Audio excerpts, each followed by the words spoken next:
સત્યની સાથે જનતાનો અવાજ।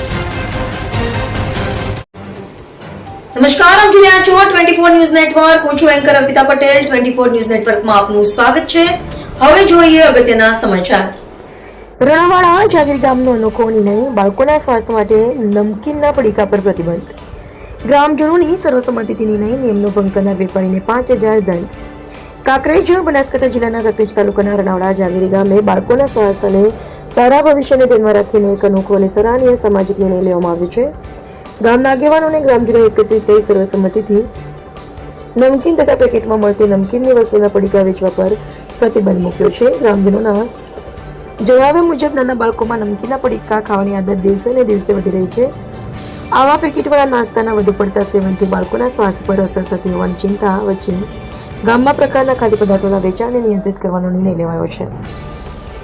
ગામમાં લાગુ કરેલા નિર્ણય મુજબ કોઈ વેપારી પ્રતિબંધ હોવા છતાં નમકીનના પડીકા અથવા પેકેટવાળી નમકીનની વસ્તુઓનું વેચાણ કરતો ઝડપાશે તો તેને 5000નો દંડ કરવામાં આવશે। આ નિયમોનું કડક પાલન કરવા ગામના તમામ વેપારીઓને જણાવવામાં આવ્યું છે। ગ્રામજનોનું કહેવું છે કે બાળકોને સ્વસ્થ અને પૌષ્ટિક વાતાવરણ મળે તે માટે માત્ર માતા પિતાની જ નહીં પરંતુ સમગ્ર સમાજની જવાબદારી છે। આ વિચાર સાથે ગ્રામજનોએ પોતાના ગામમાં જ આવા ખાદ્ય પદાર્થોના વેચાણ પર નિયંત્રણ રાખવાનો સામૂહિક નિર્ણય કર્યો છે। રણાવાડા જાગીર ગામનો નિર્ણય બાળ આરોગ્ય પ્રત્યેની જાગૃતિ અને સામૂહિક જવાબદારીનું પ્રેરણાદાયી ઉદાહરણ બની રહ્યું છે। બાળકોના સ્વાસ્થ્યને પ્રાથમિકતા આપવા માટે આવા લોકહિતના પ્રયાસોને ગામો માટે પણ પ્રેરણારૂપ બની શકે।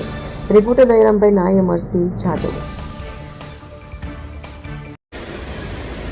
જય હિન્દ, જય ભારત। ગામના સરપંચશ્રી, ગામના આગેવાનો, વડીલો, યુવા મિત્રો તેમજ વાલા ગામવાસીઓએ મળી અને આજે એક ઐતિહાસિક અને સરાહનીય પગલું ભર્યું છે।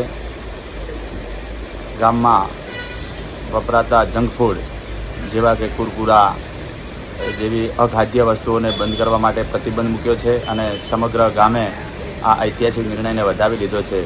સમગ્ર વેપારી મિત્રોએ કુરકુરા ના વેચવા અને આવી અખાદ્ય વસ્તુઓ ગામમાં બાળકોને ન આપવા ઉપર સદંતર પ્રતિબંધ મૂક્યો છે।